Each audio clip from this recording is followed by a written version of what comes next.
une femme souffrant de solitude remarque soudain que ses factures ont doublé et que la nourriture disparaît de son réfrigérateur. Lorsqu'elle en découvre la raison dans son sous-sol, elle est confrontée à un choix, changer sa vie pour l'améliorer ou la laisser telle qu'elle. Je m'appelle Rosa, et j'ai vécu seule pendant la majeure partie de ma vie d'adulte. Mes parents m'ont mise à la porte dès que j'ai eu 18 ans, et depuis, je me suis habituée à vivre seule. J'aimais la solitude, mais je me sentais de plus en plus triste et mal à l'aise. Je me demandais si ce serait toujours comme ça. Ce jour-là, je suis rentré du travail en étant très en colère. Je travaillais comme manager dans un supermarché local, et après une journée de travail, peu de choses pouvaient me rendre heureuse. J'avais mal aux pieds et ma tête palpitait à cause du stress lié aux relations avec les clients et les employés. Comme d'habitude, j'ai pris le courrier en allant à la porte et j'ai jeté un coup d'œil aux lettres. J'ai été choqué de voir que mes factures pour ce mois-ci avaient doublé. Il s'agissait forcément d'une erreur. Je ne pouvais pas y croire. J'ai immédiatement pris le téléphone et j'ai composé le numéro figurant sur la facture. Bonsoir. Je voudrais vérifier les détails de mon compte de paiement, ai-je dit, en essayant de garder ma voix calme. Bien sûr, veuillez fournir le numéro de compte, a répondu la voix à l'autre bout du fil. J'ai donné le numéro et, incapable de me retenir, j'ai commencé à argumenter au téléphone. Pour être honnête, j'étais fatigué et très irrité.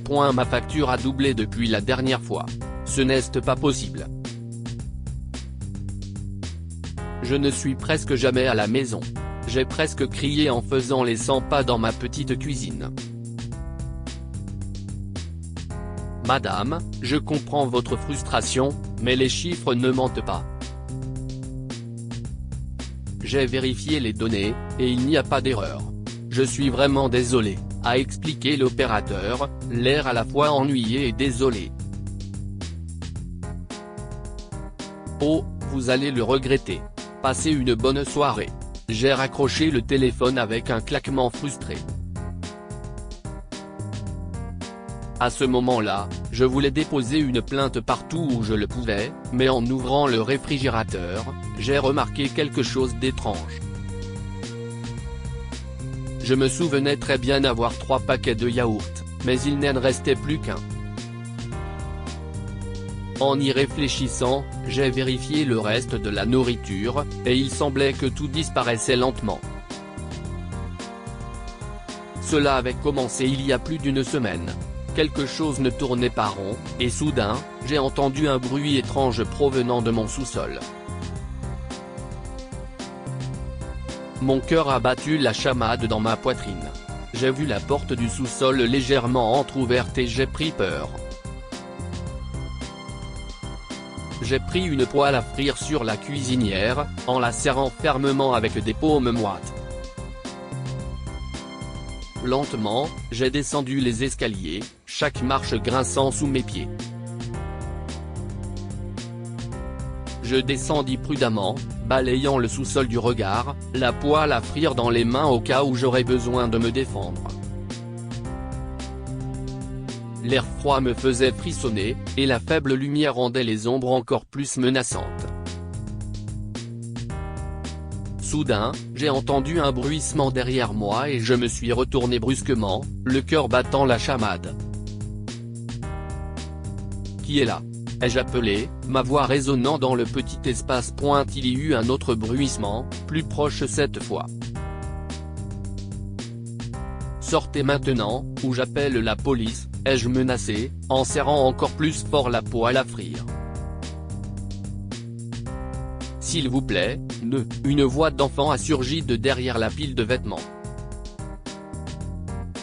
Sortez de là, ai-je crié, en essayant de paraître plus confiant que je ne l'étais. Lentement, deux enfants sont sortis de derrière les cartons. La fille la plus âgée avait l'air d'avoir une douzaine d'années, les cheveux en désordre et les joues sales. Le garçon, qui semblait avoir environ 8 ans, s'accrochait à elle, les yeux écarquillés par la peur.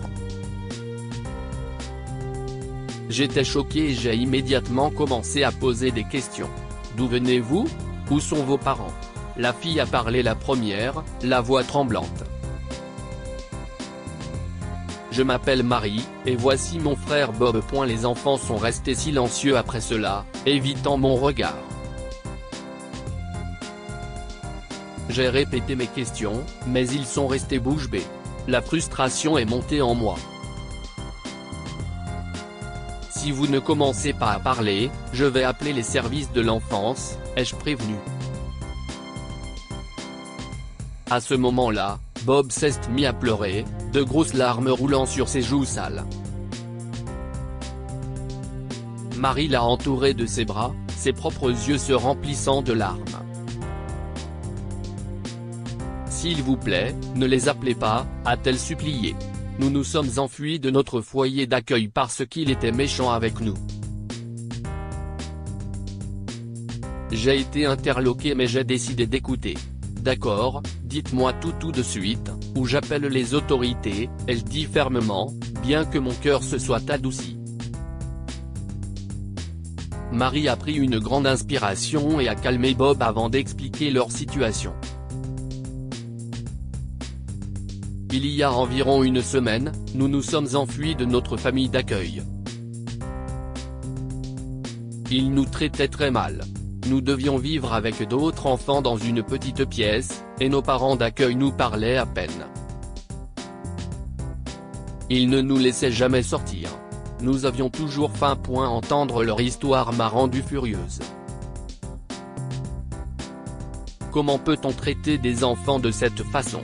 C'était tellement horrible et injuste. Mais une partie de moi restait prudente. Et s'ils avaient tout inventé?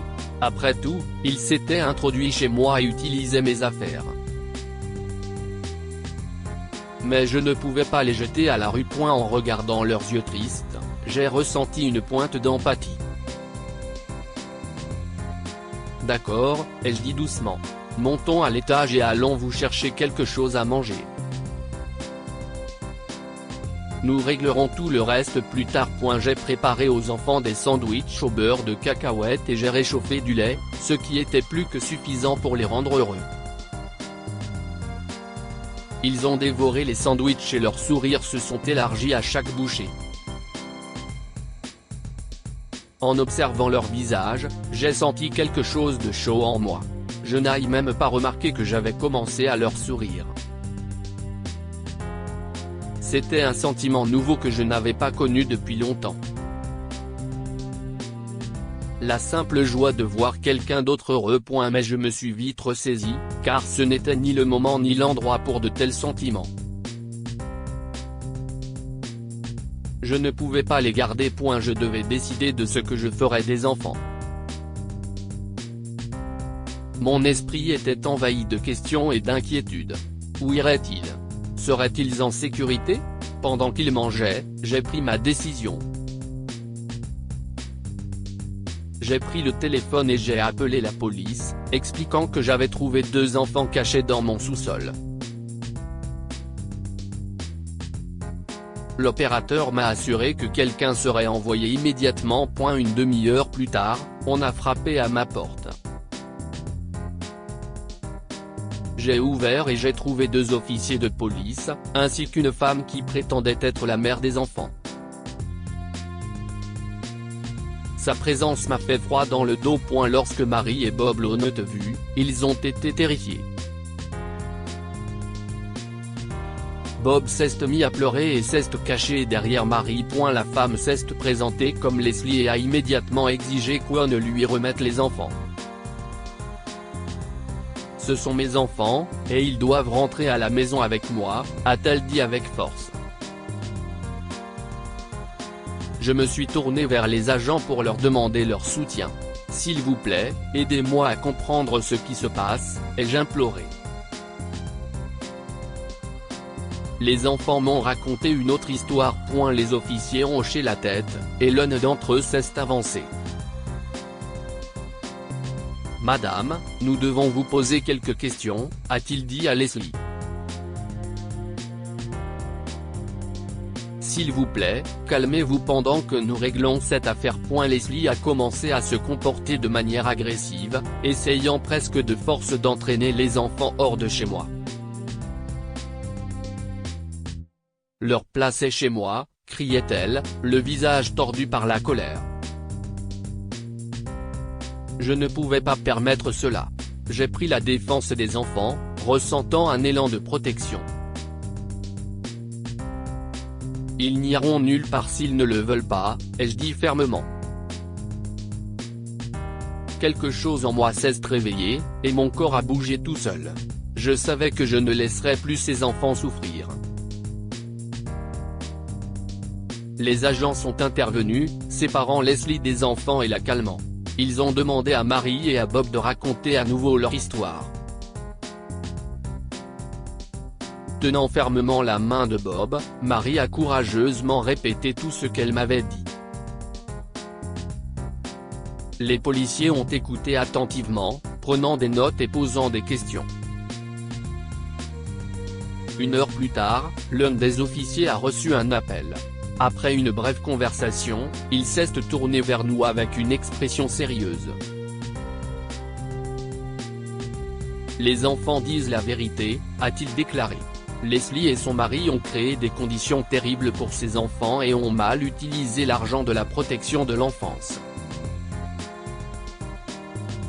Le visage de Leslie est devenu pâle, et elle a été immédiatement arrêtée et emmenée. J'ai ressenti un mélange de soulagement et de tristesse. J'étais soulagé que les enfants soient en sécurité, mais triste qu'ils ne puissent pas rester avec moi. Les policiers ont expliqué que les enfants ne pouvaient pas rester avec moi et qu'ils devaient être ramenés au service de l'enfance. Marie et Bob se sont accrochés à moi, les yeux remplis de peur et d'incertitude. Ça va aller, ai-je chuchoté en les serrant fort dans mes bras. Vous êtes en sécurité maintenant. L'un des officiers leur a doucement pris les mains. Nous allons nous assurer qu'on s'occupe d'eux, m'a-t-il assuré.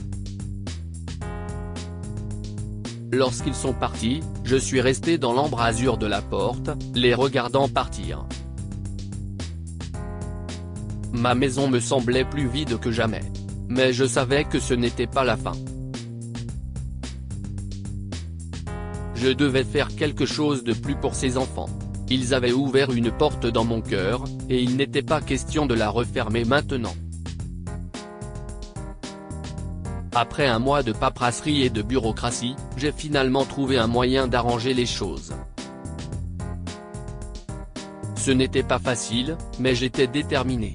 Le jour où j'ai officiellement adopté Marie et Bob a été l'un des plus beaux jours de ma vie. Je les ai ramenés à la maison, où des sandwichs au beurre de cacahuètes et du lait chaud les attendaient. Ils ont couru dans la cuisine, leur visage s'illuminant de joie en voyant la nourriture. Siesti pour nous ? A demandé Bob, les yeux écarquillés par la surprise. Oui, tout ça pour vous, ai-je dit en souriant. Bienvenue à la maison. Marie et Bob se sont assis à la table, mangeant avidement leur sandwich. En les observant, j'ai ressenti un sentiment de plénitude que je n'avais jamais connu auparavant. Ma maison autrefois tranquille était maintenant remplie de bruit, de rire et de bavardage. Je ne savais pas que ma vie changerait autant jusqu'à ce que vous sortiez tous les deux des vêtements sales de mon sous-sol, ai-je dit en réfléchissant à l'impact qu'il avait eu sur ma vie. Marie a levé les yeux vers moi, les yeux brillants. Merci, Rosa, pour tout. Des larmes ont envahi mes yeux alors que je les serrais toutes les deux dans mes bras. Non, merci, ai-je murmuré. pour m'avoir donné une famille. Dites-nous ce que vous pensez de cette histoire et partagez-la avec vos amis. Elle pourrait les inspirer et illuminer leur journée. Cette histoire est inspirée de la vie quotidienne de nos lecteurs et rédigée par un écrivain professionnel. Toute ressemblance avec de véritables noms ou lieux est une pure coïncidence. Toutes les images sont utilisées uniquement à des fins d'illustration. Partagez votre histoire avec nous. Elle changera peut-être la vie de quelqu'un. Si vous souhaitez partager votre histoire, envoyez-nous un mail à info@amomama.com.